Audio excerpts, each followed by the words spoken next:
How did a medical emergency expose your best friend's darkest secret? I was out shopping for my boyfriend's birthday when my phone lit up with an emergency medical alert. My brother's heart rate was spiking rapidly, and his oxygen levels had started dropping. This was life-threatening, and I wasn't there to help him. I called my best friend Tessa immediately. She'd volunteered to watch Declan at home while I went shopping. Tessa! Declan's vitals are going crazy. He's having a seizure. Call 911 right now. Tessa's voice sounded panicked. Oh my god, what? Okay, what do I do?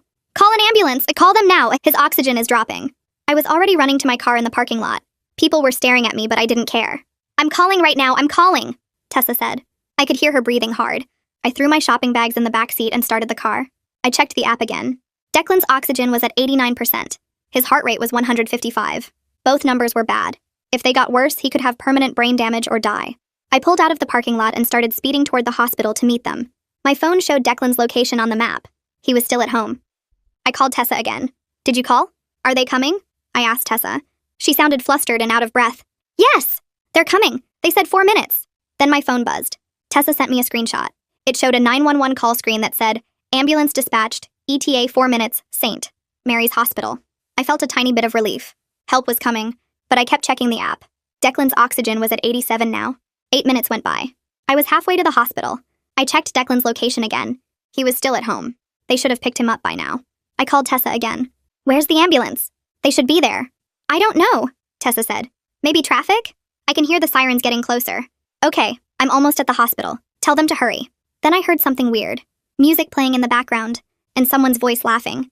Tessa, is someone there with you? Who is that? What? No, that's just the TV. I'm waiting for the ambulance. Something felt wrong, but I didn't know what. 5 more minutes passed. I pulled into the hospital parking lot. I checked Declan's location on my phone. Still home. My stomach dropped. The ambulance should have taken him by now. It had been 13 minutes since Tessa called 911. I checked the app. Declan's oxygen was at 84. His heart rate was 165. He was in critical danger. I called Tessa. It rang twice and went straight to voicemail. I tried again. Voicemail. My hands were shaking so bad I could barely hold the phone. I called the hospital. Did an ambulance just pick up a seizure patient from my address? The woman on the phone clicked her keyboard. No, ma'am. We haven't sent any ambulances to that address today. My blood went cold. Tessa lied. But why lie about this? I screamed and threw my car into drive. I had to get home. I tried calling Tessa again and again. No answer. The traffic was terrible. It took me 15 minutes just to get halfway home. I kept checking the app. Declan's vitals were getting worse and worse. He'd been seizing for 30 minutes now. I tried calling my boyfriend for help. Maybe he could check on Declan. Hey babe, something's wrong at the house. Can you go check on Declan? I said, panicked. My boyfriend sounded annoyed. I'm actually in a meeting right now. Can this wait? Then I heard it. Music. The same playlist that was playing in the background when I called Tessa. Either it was a coincidence, or he was at my house with Tessa, while my brother was dying. I hung up and drove faster.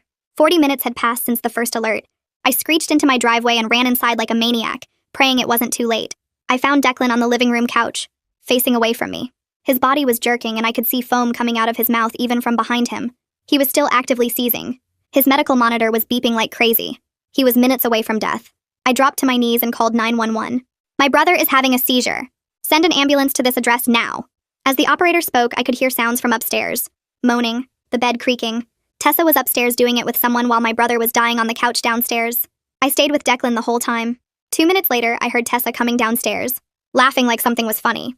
It was obvious she hadn't noticed me running in or calling 911. She walked in through the living room doors in a robe.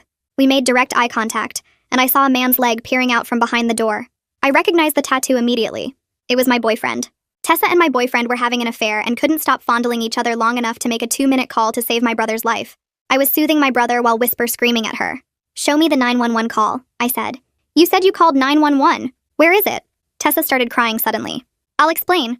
I'm sure you will, I responded, grabbing my phone to make another 911 call, but not to the hospital. And not to the police either. Tessa's face went wide. The sirens were already getting louder outside. The real ambulance I'd called screaming down my street. Tessa's mouth opened and closed like she wanted to say something but couldn't find words. Jasper stepped fully into view, pulling on his shirt with shaking hands. The paramedics burst through my front door 3 seconds later, a team of 4 with equipment bags and a stretcher. I pointed at Declan without looking away from Tessa. The lead paramedic, a woman with short gray hair, dropped to her knees beside my brother and started checking his vitals immediately. Her partner got the oxygen mask on Declan's face while the other 2 prepared the stretcher. I stayed right next to Declan, holding his hand while they worked, my body positioned so I didn't have to see Tessa or Jasper standing frozen by the stairs. The gray-haired paramedic looked at her watch and then at me. She asked how long he'd been seizing. I told her 43 minutes now, maybe longer. Her face went tight and she called out numbers to her team that I didn't understand.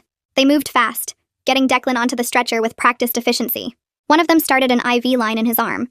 Another one radioed the hospital with information about his condition. The gray-haired paramedic told me they needed to get him to St. Mary's immediately. That 40 minutes was dangerously long for a seizure. I nodded and grabbed my purse from where I'd dropped it. Tessa took a step forward. I held up one hand without looking at her, my eyes on Declan's pale face. The paramedics wheeled him toward the door. I followed right behind them, not saying a word to either Tessa or Jasper. Outside, they loaded Declan into the ambulance. I climbed in after him before anyone could tell me not to. The paramedic working on Declan's IV looked at me and nodded like she understood. Through the back windows, I could see Tessa running out of the house, still in that robe. She was trying to get to the ambulance. I looked right at her through the glass and mouthed one word. Don't. The ambulance doors slammed shut and we pulled away with sirens blaring. Inside, the paramedics were giving Declan medication through his IV to stop the seizure. I sat on the bench seat watching my brother's face, watching the monitors beeping around him. His body was still jerking, but less than before. The medication was working. The gray-haired paramedic told me his name was on his medical alert bracelet, asked if I was family. I said I was his sister and primary caregiver. She asked what happened, why the delay. I told her someone was supposed to call 911 40 minutes ago but didn't. She looked at me for a long second, and then went back to monitoring Declan's vitals. The ride took 7 minutes. They rushed him through the emergency department doors while I followed, my hands shaking so bad I could barely hold my purse. A nurse stopped me at the intake desk while they took Declan back. She handed me a clipboard with paperwork and asked me to fill out what I could. I sat in a plastic chair and stared at the forms. My hands were shaking too much to write clearly. The nurse came back a minute later with a cup of water. She sat down next to me and asked gently what happened. I started explaining about the medical alert, the seizure, calling my friend who was supposed to be watching him. When I got to the part about the 40-minute delay and why it happened, my voice cracked. The nurse's expression changed from sympathy to something harder. She asked if I was saying someone deliberately didn't call for help. I nodded and told her they faked a 911 call instead. She stood up and said she needed to make a note of that for the doctor. 20 minutes later, a doctor in blue scrubs came out and introduced himself as Dr. Gideon Garza. He was the neurologist on call. He told me they'd given Declan medication to stop the seizure and it had worked, but they needed to run a full workup. Brain scans to check for damage from the prolonged seizure. Blood tests to check his medication levels. He explained that 40 minutes was extremely dangerous for a seizure. We wouldn't know the full extent of potential complications for at least 24 to 48 hours. I asked what kind of complications. Dr. Garza listed them carefully. Brain injury, cognitive effects, increased seizure frequency, memory problems. I sat there taking it in while he talked. He said they were moving Declan to the ICU for close monitoring. I could see him once they got him settled. I thanked him and he walked back through the double doors. I sat in the waiting room feeling numb and exhausted. My phone started buzzing in my purse. I pulled it out and saw texts from Tessa filling my screen. I'm so sorry. Please let me explain. It's not what you think. I didn't mean for this to happen. Please talk to me. I deleted each one without reading past the first few words. More texts kept coming. I blocked her number completely. My phone rang 3 times in a row. Jasper calling. I blocked him too. The silence felt good. I sat there staring at the wall, feeling nothing but cold contempt for both of them. An hour passed. I texted my coworker Fiona that I wouldn't be at work tomorrow. Family emergency. She texted back immediately asking if I was okay, if I needed anything. I told her I was at St. Mary's Hospital. She said she was coming. I told her she didn't have to. She said she was already getting in her car. Fiona showed up 40 minutes later carrying a bag from the convenience store. She'd brought me coffee and a change of clothes, a clean shirt and pants. She sat down next to me in the waiting room without asking questions. Just sat there with me while we waited for news about Declan.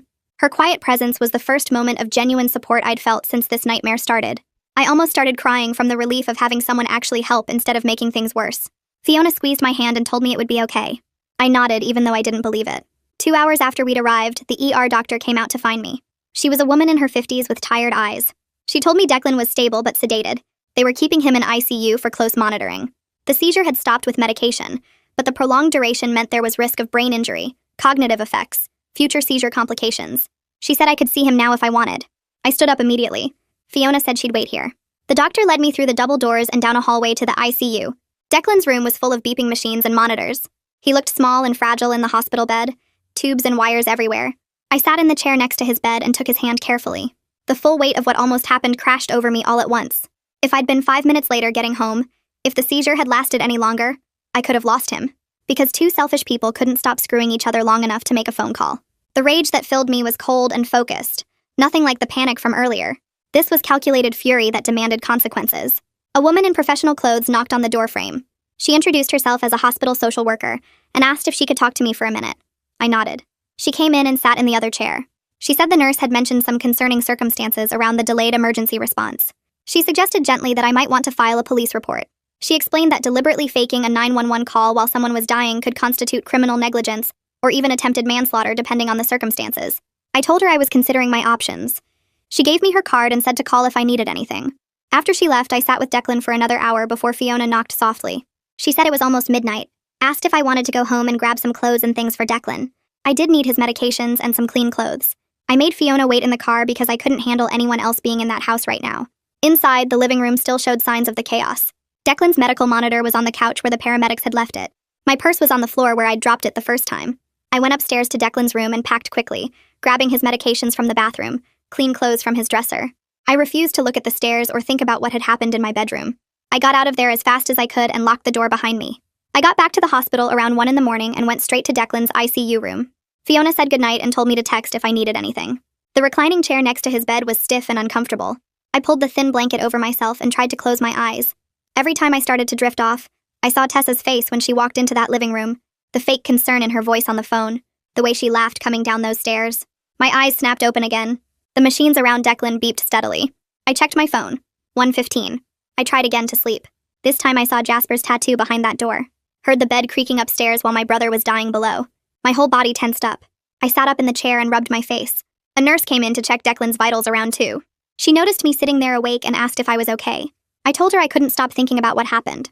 She adjusted Declan's IV and then looked at me. She said she'd been a nurse for 15 years and seen a lot of terrible things. But what happened to my brother made her sick. The way she said it, with real anger in her voice, made something loosen in my chest. Someone else understood how bad this was. Someone else thought I had every right to be furious. She brought me an extra blanket before she left. I managed to sleep for maybe 2 hours total that night. Morning came with bright fluorescent lights and the sound of the day shift nurses starting their rounds. Dr. Agarza showed up around 7 to run more tests on Declan. He checked Declan's eyes with a light and asked him to follow his finger. The sedation was wearing off now. Declan's eyes opened slowly and he looked around the room confused. He tried to sit up, but Dr. Agarza told him to stay still. Declan saw me in the chair and his face relaxed a little. Dr. Agarza explained they needed to check his brain function and make sure everything was working right after the seizure. Declan asked what happened. His voice was rough and quiet. I moved my chair closer to the bed and took his hand. I told him he had a really bad seizure that lasted a long time. He asked how long. I said 40 minutes. His eyes went wide. He asked where Tessa was, if she called the ambulance. My jaw clenched. I told him Tessa didn't call anyone. She lied about calling. He stared at me, trying to understand. I explained that I had to drive home and call 911 myself because she never actually made the call. Declan's face went completely white. He asked where she was now. I told him she wasn't welcome anywhere near us ever again. He nodded slowly and closed his eyes. Dr. Agarza finished his tests and said he'd have results later that day. Around 10 that morning, a man in his 30s showed up asking the nurse where to find me. She pointed him toward the waiting area where I was getting coffee. He walked over and introduced himself as Neil Chapman. The name took me a second to place. Tessa's older brother. I immediately started looking for security. Neil held up his hands and said he just wanted to talk for a minute. He said he had no idea what happened until this morning when his parents called him. I told him I didn't want to talk to anyone from Tessa's family. Neil said he understood, but he needed to hear what actually happened because Tessa was only telling everyone her version. Something in his face looked genuine. I decided to give him 5 minutes. I told him the whole timeline. The emergency alert at the store. Calling Tessa, who said she'd call 911. The fake screenshot she sent me. Waiting at the hospital for an ambulance that never came. Driving home to find Declan still seizing after 40 minutes. Finding Tessa and Jasper upstairs together while my brother was dying downstairs. Neil's face changed as I talked. He looked sick. He said he'd always known his sister was selfish and made bad choices. But this was beyond anything he could have imagined. He asked if there was anything he could do to help. I looked at Neil for a long moment. I told him the only thing that would help is if Tessa faces real consequences for what she did. Not just people being mad at her. Real legal consequences. Neil nodded slowly. He said he understood and he wouldn't try to protect her from this. Then he pulled out his phone and typed something. He showed me his screen where he'd added his contact information. He said if I needed a witness to her character or past behavior, he'd be willing to talk to police or lawyers. That surprised me. Her own brother thought she deserved whatever was coming. He said Tessa had been getting away with selfish behavior their whole lives because their parents always made excuses for her. Maybe this time she'd actually have to face what she'd done. After Neil left, I added his number to my phone under Neil, Tessa's brother, witness. I filed it away as something I might need later. Having someone from her own family willing to testify against her felt like a small win. That afternoon, a woman in professional clothes showed up and asked to speak with me. She introduced herself as Alicia Takahashi and said my mom had given her my number years ago. I remembered her vaguely from some legal stuff my mom had dealt with. Alicia said she'd gotten my voicemail about needing a family attorney. We found an empty consultation room and I explained the entire situation from the beginning. Alicia took notes on a yellow legal pad while I talked. Her expression got more and more serious as I described the fake 911 call, the 40-minute delay, finding them together upstairs. When I finished, she put down her pen and looked at me directly. She said this could be criminal negligence at minimum, possibly more serious charges depending on how the DA saw it. The fake 911 call was its own separate crime. She said I should definitely file a police report to create an official record of everything. I told her I planned to. Alicia said she'd start preparing a civil case as well for medical costs and damages. She asked if I had any evidence. I showed her the screenshots from my medical alert app, the fake 911 image Tessa had sent me, my call logs showing when I tried to reach her. Alicia photographed everything with her phone. She said this was solid evidence and we had a strong case. The next morning, Dr. Garza came in with test results from Declan's second day of exams. He sat down in the chair next to the bed and pulled out some papers with brain scan images. He pointed to areas that showed slightly unusual activity patterns. He explained that Declan's brain was showing some concerning results. The prolonged seizure had caused damage that might lead to long-term effects. Declan might have memory problems, more frequent seizures, or trouble with thinking and processing information. It was too early to know exactly how bad it would be. They'd need to monitor him for weeks or months to understand the full extent. I sat there listening to Dr. Garza list all these possible problems. Each one felt like another item to add to the list of things Tessa and Jasper would answer for. My resolve got harder and colder. They didn't just risk killing him. They actually caused permanent damage that would affect the rest of his life. Dr. Garza said they'd start Declan on stronger medications and schedule regular follow-up appointments. I asked if this would have happened if the seizure had been stopped sooner. Dr. Garza hesitated and then said probably not. Most of this damage was directly related to how long the seizure lasted. Later that day, a detective from the police department showed up to take my report. She was a woman in her 40s with short gray hair and a calm way of speaking. She sat across from me in the consultation room and pulled out a recording device. She asked if I minded being recorded, and I said no. Then she told me to start from the beginning and tell her everything. I went through the whole timeline again without her interrupting once. When I finished, she started asking specific questions. What time did I get the first alert? What time did I call Tessa? What time did Tessa send the fake screenshot? What time did I arrive home? How long had Declan been seizing when the real paramedics arrived? I answered every question and showed her all my evidence. The medical alert app screenshots showing the timeline. My call logs proving when I tried to reach Tessa. The hospital records documenting that Declan had been seizing for over 40 minutes. The detective looked through everything carefully. She said this was definitely worth investigating and asked if I was willing to provide a formal statement. I told her absolutely. She said she'd be in touch and would probably need to interview Declan once he was feeling better. 2 days later, I was in the hospital cafeteria getting lunch when Tessa appeared out of nowhere. I don't know how she got past security. She walked right up to my table and started talking. She said my name and that she needed to explain. I cut her off immediately. I told her the only conversation we were having was through lawyers and police. If she came near me or Declan again, I'd file for a restraining order. Tessa's face crumpled and she started crying. She said I was being unreasonable, that she made a mistake, that she panicked. I stood up and picked up my tray. I told her she didn't panic. She deliberately sent me a fake screenshot and then went upstairs to sleep with my boyfriend while my brother was dying. Then I walked away while she was still talking. I felt absolutely nothing watching her cry. No sympathy, no guilt, just disgust that she thought tears would fix what she'd done. That same evening, I checked my email and found a long message from Jasper.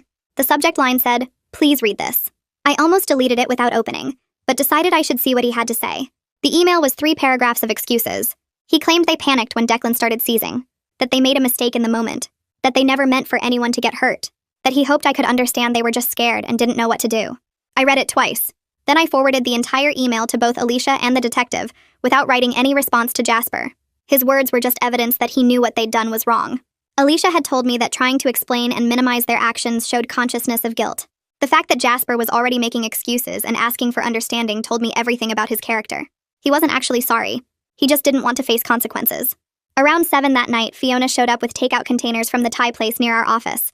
She'd brought pad Thai and spring rolls. We sat in Declan's room eating while he slept. Fiona asked me directly what I was planning to do about Tessa and Jasper.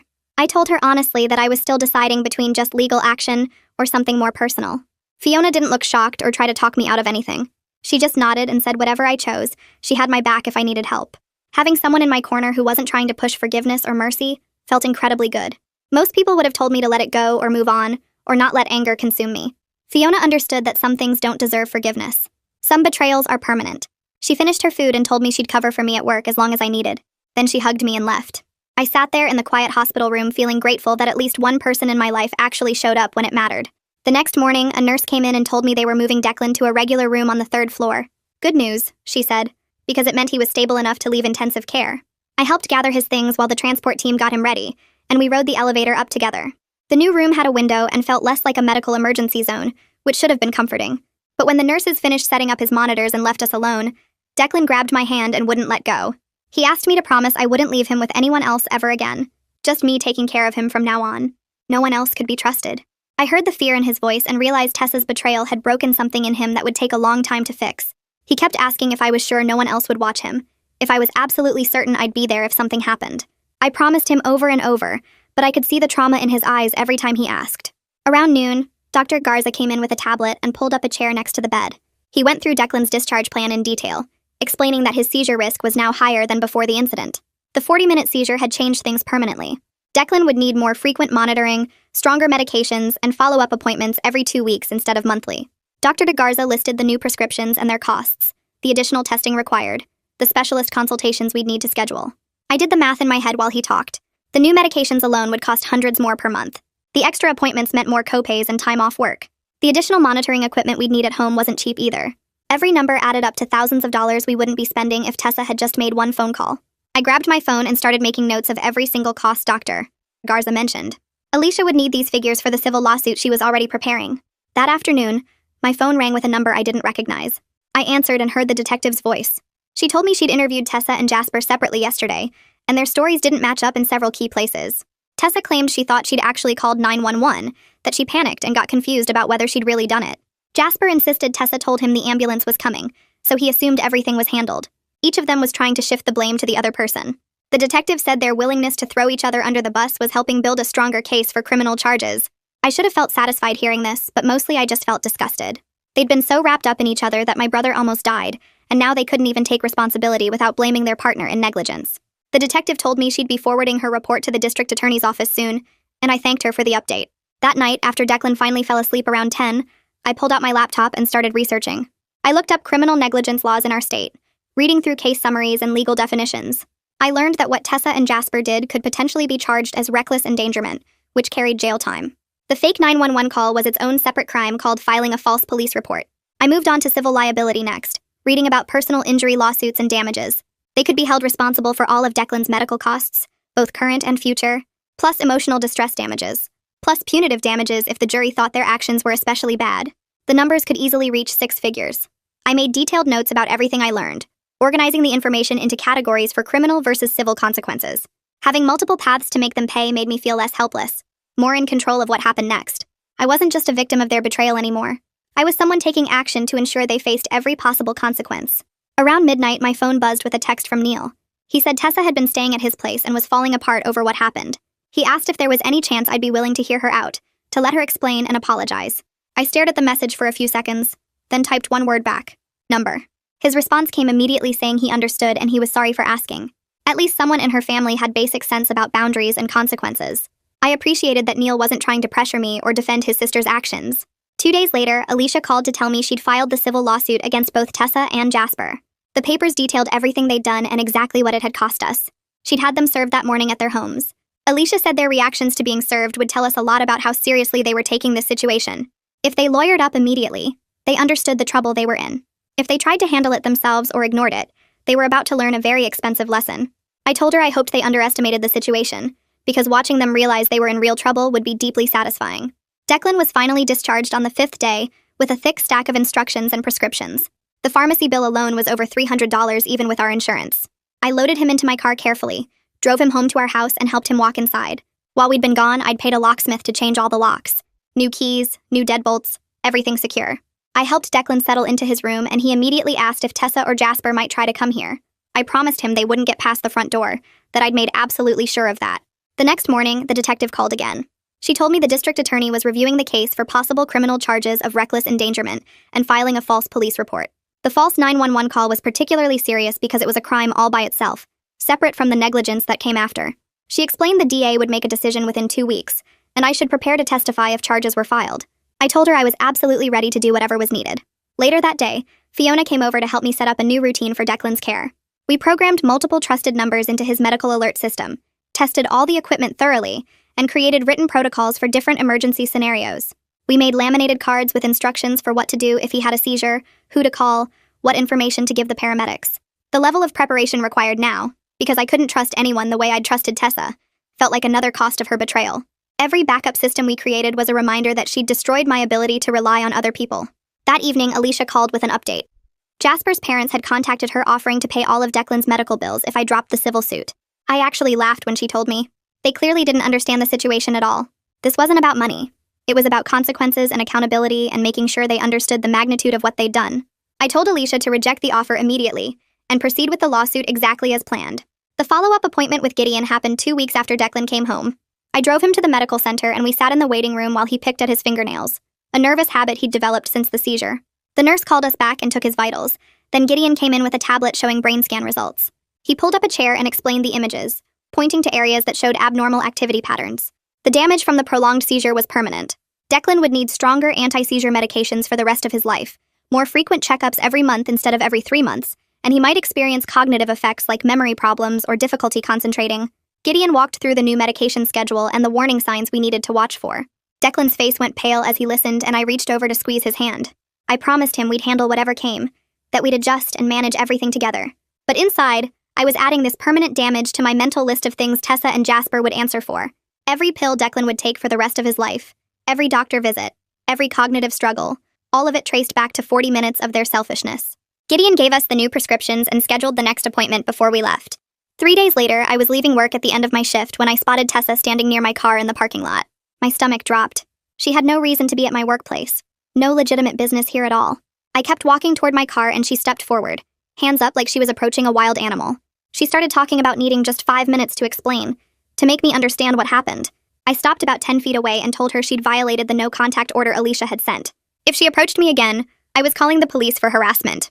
Her face crumpled and she started shouting that I was being unreasonable and cruel, that it was an accident, that she never meant for anyone to get hurt.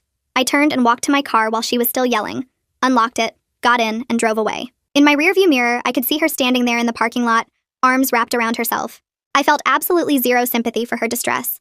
She'd made her choices and now she got to live with the consequences of those choices. I called Alicia on my way home to report the violation, and she said she'd file documentation with the court. The next morning, my phone rang with a number I didn't recognize. I almost didn't answer, but something made me pick up. It was someone from the district attorney's office calling to schedule a meeting about the criminal case. I took a day off work and drove downtown to the DA's office the following week. The prosecutor handling the case was a sharp woman in her 40s with short hair and glasses, sitting behind a desk covered in case files. She shook my hand and got straight to business, explaining they were planning to charge both Tessa and Jasper with reckless endangerment and filing a false police report. The charges could mean jail time if they were convicted, possibly up to 2 years for the reckless endangerment and another year for the false report. She walked me through what the trial process would look like, the timeline we were looking at, and what my role as a witness would involve.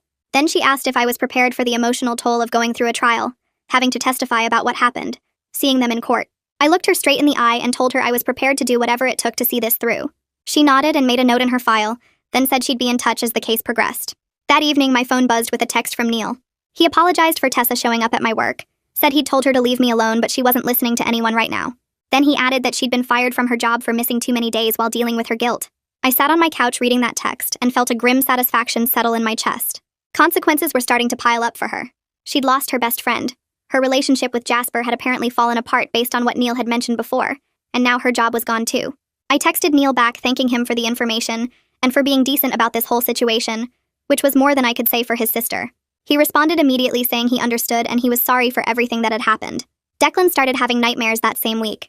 The first time, I woke up to him crying out in his room around 2 a.m. I ran in and found him sitting up in bed, sweating and breathing hard, his hands shaking as he reached for me. He'd been dreaming about the seizure, about being alone and no one coming to help. I sat on the edge of his bed and held his hand while he calmed down, reassuring him that he was safe, that I was here, that nothing like that would ever happen again. But I could see the psychological damage this had caused beyond just the physical effects. His trust had been broken in a fundamental way.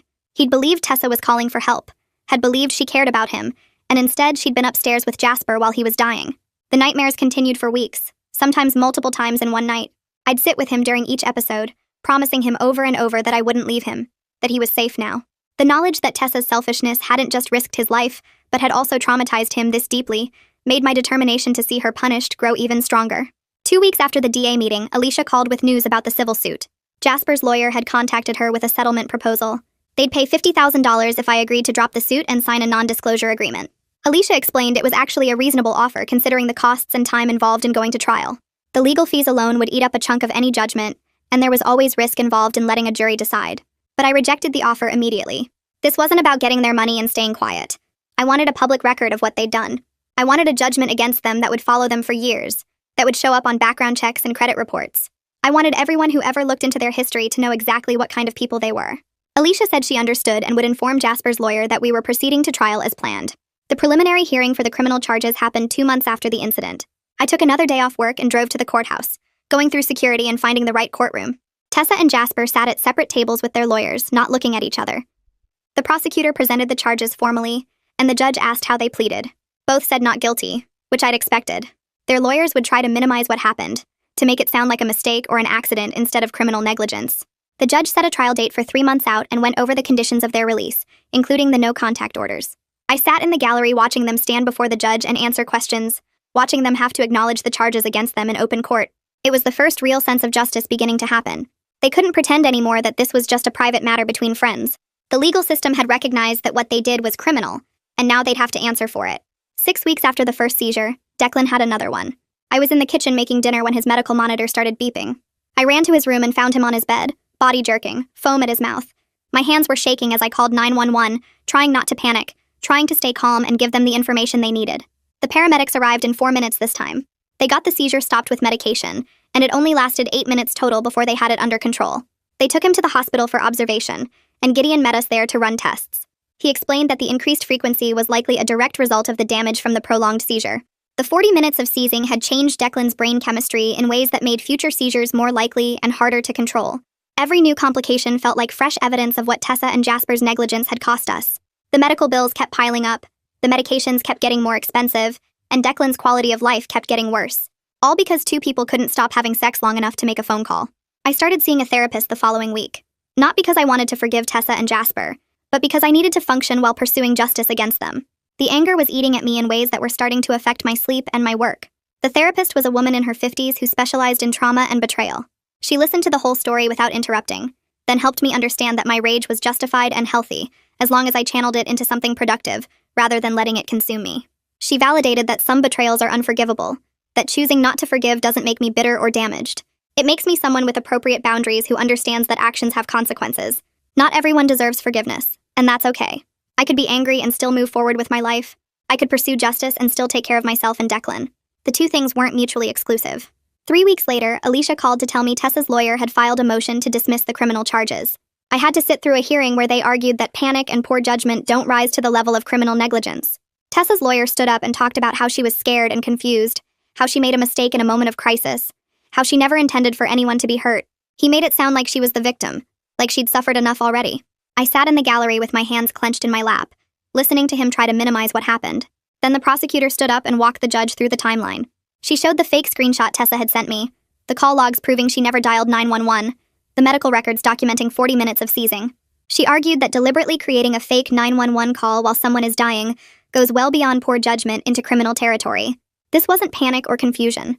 This was a conscious choice to lie and deceive while my brother was having a medical emergency. The judge listened to both sides, then denied the motion.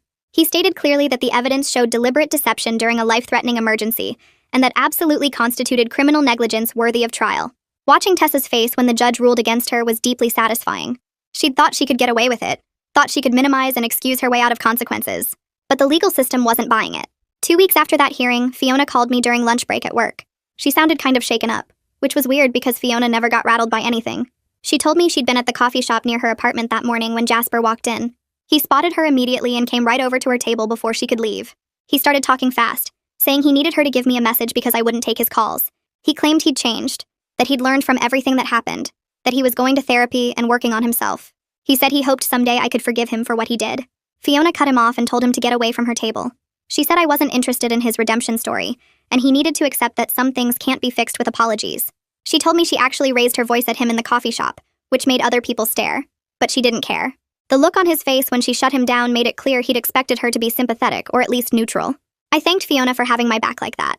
Some people think everyone deserves forgiveness eventually, that holding on to anger is unhealthy or whatever. But Fiona understood that what Jasper and Tessa did permanently disqualified them from that grace. You don't get to nearly kill someone's brother and then ask for forgiveness like you forgot their birthday or something. The civil trial happened 3 months before the criminal one was scheduled. Alicia explained that civil cases move faster because the burden of proof is lower. We just had to show it was more likely than not that their negligence caused harm. The criminal trial would require proof beyond reasonable doubt, which took longer to build. I took 2 days off work to testify. The courthouse was this old building downtown with marble floors and high ceilings that made every sound echo. Alicia met me outside the courtroom on the first day and walked me through what would happen. I'd testify first, then they'd call medical experts and present evidence. The whole thing felt surreal, like I was watching it happen to someone else. When my turn came, I walked to the witness stand and put my hand on the Bible. The oath felt heavy, important. I promised to tell the truth and nothing but the truth. Then I sat down and looked out at the courtroom. Tessa and Jasper were sitting at the defense table with their lawyers. Neither of them would look at me. The prosecutor was a woman in her 50s with gray hair pulled back tight. She asked me to describe what happened that day, starting from when I got the first medical alert. I went through the whole timeline. The alert on my phone while I was shopping, calling Tessa and begging her to call for help. The fake screenshot she sent me. Arriving at the hospital and discovering no ambulance had been dispatched. Racing home and finding Declan still seizing after 40 minutes. Hearing the sounds from upstairs while my brother was dying on the couch. The prosecutor showed me the medical records from the hospital. She asked me to identify the timestamps, the oxygen levels, the heart rate readings. Every number was evidence of how long Declan had suffered. Then she asked about the costs. I listed everything. The 5-day hospital stay. The new medications that cost hundreds of dollars every month. The increased monitoring equipment. The therapy for Declan's anxiety and trauma. The lost wages from taking time off work. It all added up to over $60,000 so far, with ongoing costs that would continue indefinitely. Alicia took over after that and presented the medical records. The fake 911 screenshot Tessa had sent me and expert testimony. A neurologist explained what happens to the brain during a prolonged seizure. He used words like hypoxia and neuronal damage and cognitive impairment. He said 40 minutes of continuous seizing could cause permanent brain injury, increased seizure frequency, and memory problems. Everything he described matched what was happening to Declan. The defense lawyers tried to argue that Tessa had panicked and made a mistake, that she never intended for anyone to get hurt. They showed text messages where Tessa had apologized, like that somehow made up for nearly killing someone. But Alicia destroyed that argument by showing the timeline of when those texts were sent. Tessa hadn't texted me until after I'd already found out she lied. She only apologized once she got caught. The jury went to deliberate after 2 days of testimony.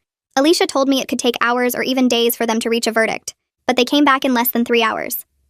That was a good sign, she said. Quick deliberations usually meant the evidence was clear. The foreman stood up and read the verdict. Guilty on all counts. Both defendants were liable for negligence, emotional distress, and medical costs. The jury awarded us $90,000 in damages plus all ongoing medical costs for Declan's care. I felt something release in my chest when I heard those words. This wasn't about the money. It was about a jury of regular people looking at what happened and saying, yes, this was wrong. These people need to pay for what they did. Tessa's parents called me the next day. I saw the number pop up on my phone and sent it straight to voicemail. They called again an hour later. Again to voicemail. Then they tried emailing me. The subject line said, "Please, we need to talk about our daughter." I deleted it without reading past that. They called Alicia's office that afternoon. Her secretary told them Alicia wasn't available, but they insisted it was urgent. They finally got through to her and asked if there was any way to work something out about the criminal trial. They wanted to know if I'd consider asking the prosecutor to reduce the charges or accept a plea deal. Maybe Tessa could do community service instead of jail time. Maybe she could pay a fine. They were willing to pay more money if that would help. Alicia called me right after she got off the phone with them. She said they sounded desperate, like they were trying anything to protect their daughter from real consequences. I told Alicia to make it absolutely clear that I had zero interest in plea deals or reduced charges. I wanted Tessa and Jasper to face the full weight of what they'd done. The criminal trial would proceed exactly as planned, and I would testify again if needed. Their daughter nearly killed my brother because she couldn't stop having sex long enough to make a phone call. No amount of money or begging from her parents would change that. Alicia said she'd handle all future communication with them, and would tell them not to contact me directly again.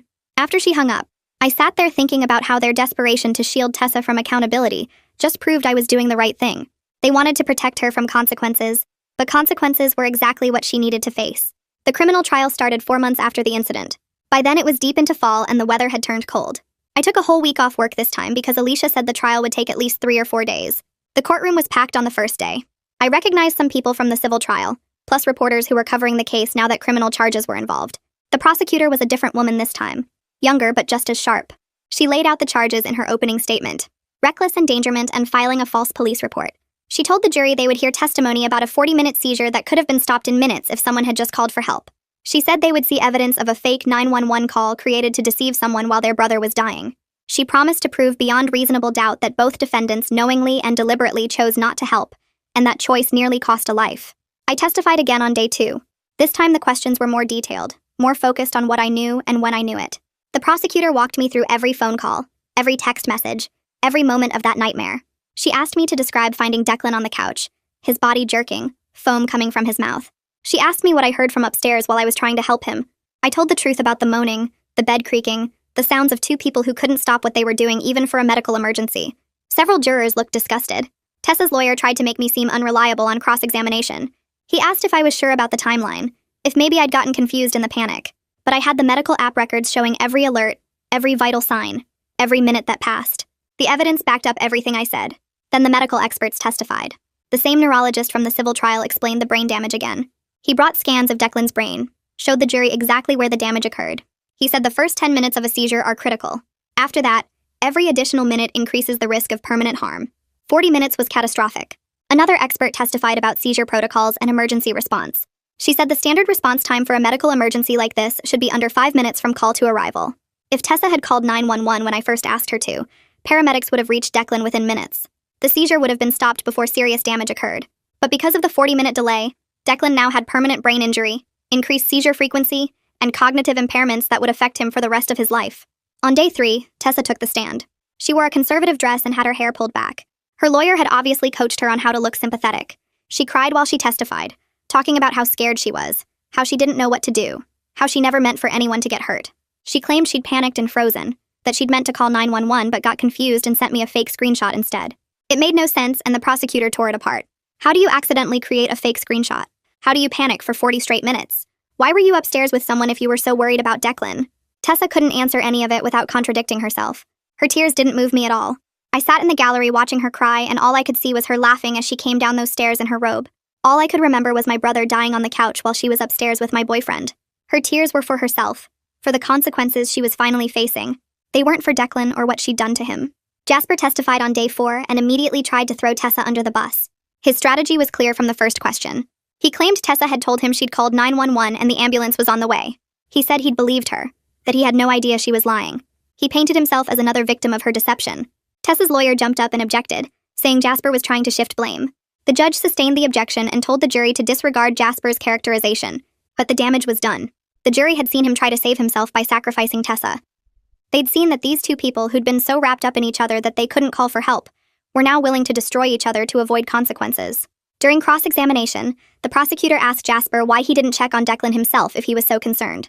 Why didn't he call 911 directly instead of trusting Tessa? Why didn't he come downstairs when he heard me arrive and start calling for real help? Jasper stammered through his answers, contradicting himself multiple times. He finally admitted he'd been distracted and not thinking clearly. The prosecutor asked him to clarify what had distracted him for 40 minutes while someone was dying downstairs. He couldn't answer without admitting what everyone already knew. Their relationship, the thing that had cost my brother so much, was falling apart right there in court. They were turning on each other, each trying to minimize their own guilt by maximizing the others. It would have been satisfying if it wasn't so pathetic. These were the people I'd trusted. This was the man I'd dated for 2 years, and the woman who'd been my best friend since high school. And when faced with real consequences, they couldn't even stand together. They crumbled and blamed each other like children. The jury got the case on day 5 after closing arguments. The prosecutor summarized all the evidence, the timeline, the medical testimony, the fake 911 call. She reminded them that reckless endangerment means knowingly doing something that puts another person at serious risk. Filing a false police report means deliberately creating fake documentation to deceive authorities. Both defendants had done exactly those things. The defense lawyers argued their clients had made mistakes but not crimes, that panic and poor judgment weren't the same as criminal intent. But the evidence was overwhelming. The jury deliberated for 5 hours. Alicia and I waited in a conference room down the hall, drinking bad coffee and not talking much. When the bailiff finally called us back, my hands were shaking. The jury filed in and none of them looked at the defense table. Alicia squeezed my hand and whispered that was a good sign. The foreman stood up. The judge asked if they'd reached a verdict. Yes, they had. Guilty on both counts for both defendants. Tessa started crying immediately. Jasper just stared straight ahead, his face blank. The judge thanked the jury and scheduled sentencing for 2 weeks out. I walked out of that courtroom feeling lighter than I had in months. The weight I'd been carrying since that terrible night, the burden of knowing what they'd done and wondering if they'd ever really answer for it, finally lifted. This wasn't about revenge. Revenge would have been doing something to hurt them the way they hurt us. This was about accountability. This was about making sure they understood that actions have consequences, that you can't nearly kill someone and walk away without answering for it.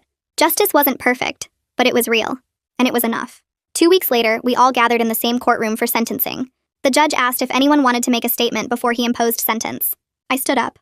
I'd written something the night before, but when I got to the podium, I put the paper in my pocket. I looked at Tessa and Jasper sitting at the defense table and spoke from the heart instead. I told the judge about my brother, about his medical condition, and how he depended on people to help him during emergencies. I described finding him on that couch, knowing he'd been suffering for 40 minutes because two people were too selfish to make a phone call. I explained how his life had changed since then. The permanent damage, the increased seizures, the memory problems.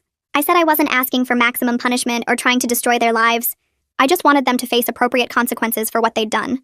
When I finished, the judge nodded and asked the defendants if they wanted to speak. Tessa stood up and apologized through tears. Jasper said he took responsibility for his actions. The judge listened to both of them, then delivered his sentence. For Tessa, 18 months in jail and 3 years probation. For Jasper, 12 months in jail and 2 years probation. Both were ordered to pay full restitution for all of Declan's medical costs, past and future. Both were prohibited from having any contact with me or Declan for 5 years. The bailiffs came forward and put handcuffs on both of them. I watched them being led away. Tessa still crying. Jasper walking with his head down. I felt something close to peace settle over me. Not happiness exactly, but a sense that justice had been served appropriately. They would spend time in jail thinking about what they'd done. They would pay for Declan's care, and we would never have to see them again. The months after sentencing were about rebuilding and healing. Declan's condition stabilized somewhat, though he would never be back to where he was before. His seizures were more frequent now, happening every few weeks instead of every few months. The new medications helped control them better, but they made him tired and affected his coordination. He had memory issues that frustrated him, forgetting conversations we'd had or appointments he'd made. Sometimes he'd ask me the same question 3 times in one day, but he was alive.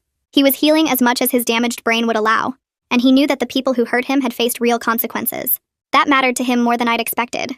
One night, about 4 months after the sentencing, he told me he'd been worried that Tessa and Jasper would get away with it. He said seeing them actually go to jail helped him believe that the world wasn't completely unfair, that people couldn't just hurt others without answering for their actions. I hugged him and promised I would always fight for him, always make sure he was protected and safe. The medical bills kept coming, but the restitution payments started arriving too. Small amounts deducted from Tessa and Jasper's prison wages, plus larger payments that would come from their wages after release. It would take years to fully pay off what they owed, but every payment was a reminder that consequences were ongoing, that their actions would cost them for years, just like Declan would be dealing with the effects for years. Neil called me about 6 months after the sentencing. I almost didn't answer, but something made me pick up. He said he wasn't calling to ask for anything or defend his sister. He just wanted to give me an update. Tessa was serving her sentence at a women's facility about 2 hours away. He'd visited her a few times and said she seemed different now, quieter and more serious. She'd started therapy in prison and was apparently working through what she'd done. Neil said she finally seemed to understand the gravity of her actions, that she'd nearly killed someone because she was too selfish to make a phone call. He wasn't asking me to forgive her or have any contact with her.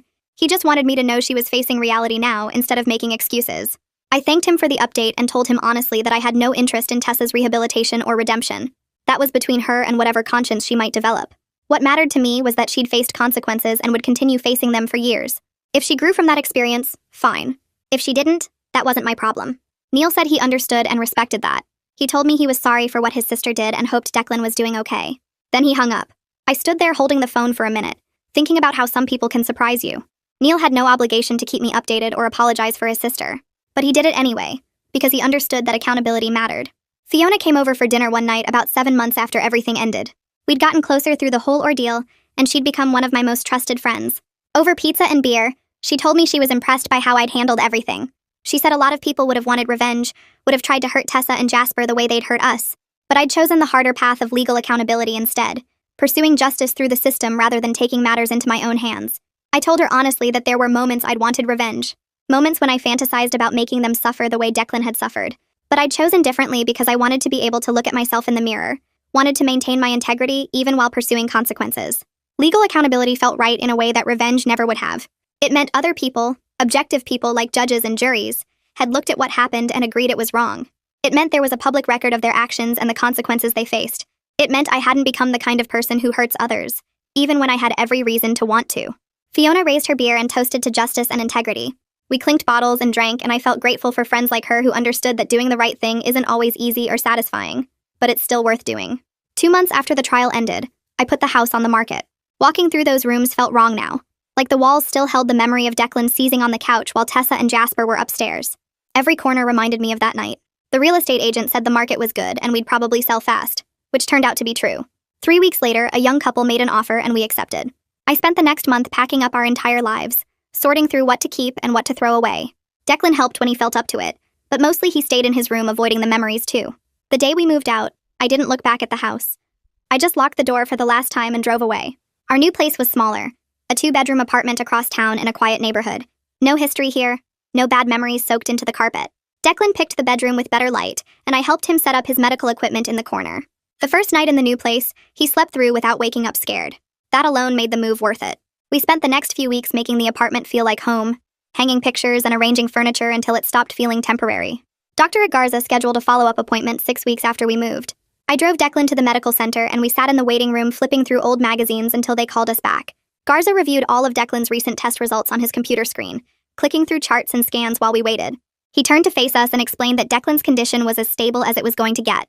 The seizures were managed with the current medication, happening about once every 6 weeks instead of the daily episodes he'd had right after the 40-minute seizure. The cognitive issues had plateaued, meaning they weren't getting worse, but they also weren't going away. Declan would always have some memory problems and slower processing speed compared to before. Garza said this was survival and stability, which mattered more than perfect recovery. He adjusted one of the medications slightly, and scheduled another appointment for 3 months out. In the car afterward, Declan asked me if I was disappointed that he wasn't back to normal. I told him I was grateful he was alive, and that we'd made it through the worst. He nodded and looked out the window. I meant what I said, but part of me would always be angry about what was taken from us by two people who couldn't stop screwing each other long enough to make a phone call. The first restitution payment arrived in my bank account on a Tuesday morning 2 months after sentencing. I checked my phone and saw the deposit notification. $73 from Tessa Moss. Another notification came through right after. $56 from Jasper Lane. These tiny amounts were being garnished from whatever jobs they'd managed to get, probably minimum wage positions since their criminal records made better employment hard to find. I did the math in my head. At this rate, it would take them over 10 years to pay off the full judgment. Every month for the next decade, these small deposits would show up as a reminder that consequences were ongoing. Their actions kept costing them, just like Declan kept dealing with seizures and memory problems. I showed Declan the bank notifications, and he stared at the numbers for a long time. He said it felt weird that money could somehow make up for what happened, but I explained it wasn't about the money making things right. It was about them paying a price that lasted, about accountability that didn't end when they walked out of jail. He understood that. We both understood that some debts take years to pay off. I started volunteering with a medical advocacy group called Safe Response Network 3 months after we moved. They helped families create emergency plans and navigate medical crises. I attended a training session where they taught us about backup systems, emergency protocols, and how to identify reliable caregivers. Everything I'd learned the hard way, they were teaching to others so they wouldn't have to learn it through trauma. My first assignment was helping a mom whose son had epilepsy set up a monitoring system with multiple emergency contacts. I walked her through testing every number, creating written protocols for different scenarios, and making sure no single person was responsible for life or death decisions. She thanked me about 5 times and said she felt so much safer knowing she had backup plans. Driving home that day, I felt like the nightmare had turned into something useful. I couldn't undo what happened to us, but I could help other families avoid it. Declan said he was proud of me when I told him about the volunteer work. That meant everything. His opinion mattered more than anyone else's because he was the one who'd almost died. A journalist from some medical safety website contacted me 4 months after the trial. She sent an email explaining she was writing a story about medical negligence and betrayal, and she'd found the public court records from our case. She wanted to interview me about what happened and how the legal system responded.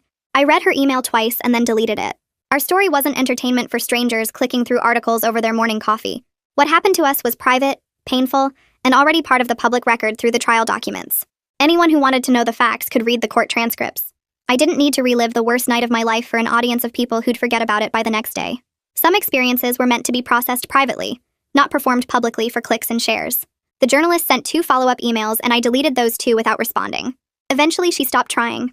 I mentioned it to Alicia during a check-in call and she said I'd made the right choice. The public record was enough. We didn't owe anyone our trauma as a story. Declan enrolled in community college 6 months after the trial ended. He'd spent weeks researching programs that could work with his cognitive limitations, and he'd found one with a good support system for students with medical conditions. He picked computer science because he'd always been interested in technology, and the coursework was flexible enough to work around his seizures and doctor appointments. I drove him to campus on his first day, and walked him to the Disability Services office where they set up his accommodations. Reduced course load, extra time on tests, permission to record lectures. They treated him like a real student who deserved to be there, not like someone who was broken. He came home after his first class looking tired but happy. Over the next few months, I watched him work on assignments at the kitchen table, sometimes struggling with concepts that would have been easy for him before, but pushing through anyway. He wasn't the same person he'd been before the seizure, but he was building a life that worked for who he was now, and that took more strength than most people ever had to show. I was proud of him every single day. Neil called me about 10 months after the trial to tell me Tessa was released early. She'd served 12 months of her 18-month sentence because of good behavior in prison. He said she was moving to another state to start over, somewhere nobody knew what she'd done. I listened to him talk and felt absolutely nothing. No anger, no satisfaction, just blank indifference. She'd served her time, she was paying restitution, and now she was leaving. That was exactly what I wanted. Her gone from our lives permanently. No possibility of running into her at the grocery store or seeing her at some mutual friend's party. Neil asked if I had any message for her, and I said no. He thanked me for taking his call and hung up. I sat there holding my phone for a minute, thinking about how Tessa was free now, while Declan would never be free from the effects of that 40-minute seizure. But at least she'd faced consequences. At least there was a public record of what she'd done, and a criminal conviction that would follow her wherever she moved. That had to be enough because it was all the justice the system could provide.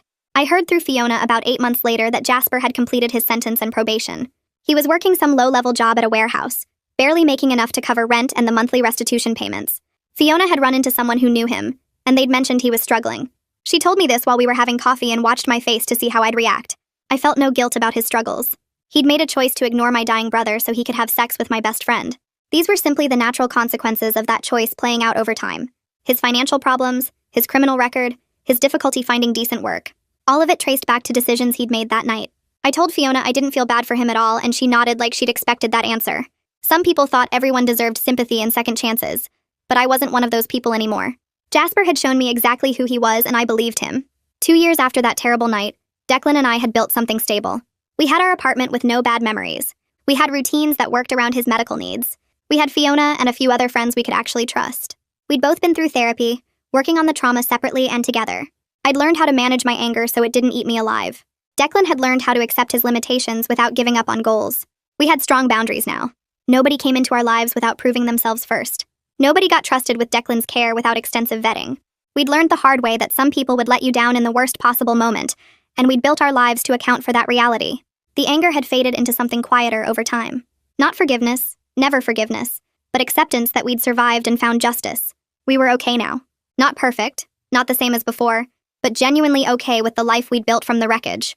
Dr. Garza confirmed it at a routine checkup 2 years and 3 months after the incident. He reviewed Declan's latest tests and said his condition was as stable as it would get. The seizures were managed, happening every 6 to 8 weeks with medication controlling them quickly.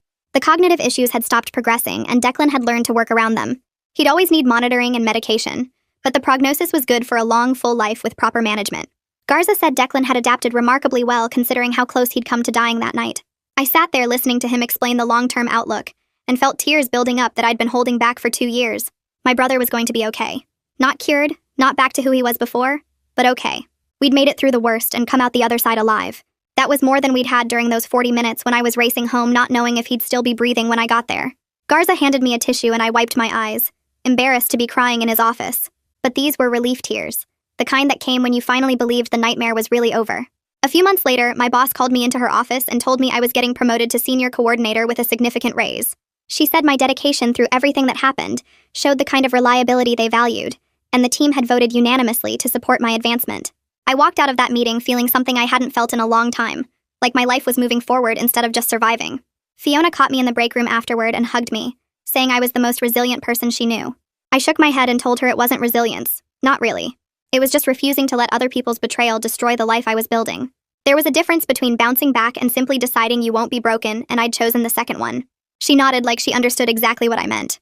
3 years after that terrible night, I sat in the audience at the community college graduation ceremony, watching my brother walk across the stage to accept his associate's degree in computer science. He moved carefully, still aware of his limits, but his face showed pure pride in what he'd accomplished. I cheered so loud when they called his name that people around me smiled, and I didn't care if I looked silly, because Declan had worked twice as hard as other students to get here. The cognitive challenges made everything harder for him. Reading took longer. Remembering information required extra effort, but this achievement was entirely his own. After the ceremony, we went out for dinner and he told me something that stuck with me. He said he was grateful I fought for consequences against Tessa and Jasper because it helped him believe that justice exists, and people can't just hurt others without answering for it. That belief mattered to him, helped him trust the world again even just a little bit. I squeezed his hand across the table and told him he deserved justice, deserved to see them face real accountability for what they did. On the 4th anniversary of the incident, Declan and I had a quiet dinner at home. Nothing fancy, just pasta and salad at our kitchen table. We talked about how far we'd come from that terrible night when I found him seizing on the couch, while 2 people who should have protected him were upstairs together. We discussed the life we'd built, the apartment with no bad memories, the routines that kept him safe, the friends we could actually trust like Fiona. We acknowledged the justice we'd achieved through the legal system, watching Tessa and Jasper face criminal charges and civil liability for their choices. Neither of us had forgiven them, and we didn't plan to. Some betrayals are permanent, and that's okay. We'd healed in the ways that matter without requiring forgiveness to move forward, without pretending what they did was something we could just get over. I looked at my brother now, healthy and educated and building his own life, and felt deep gratitude that I got home in time that day.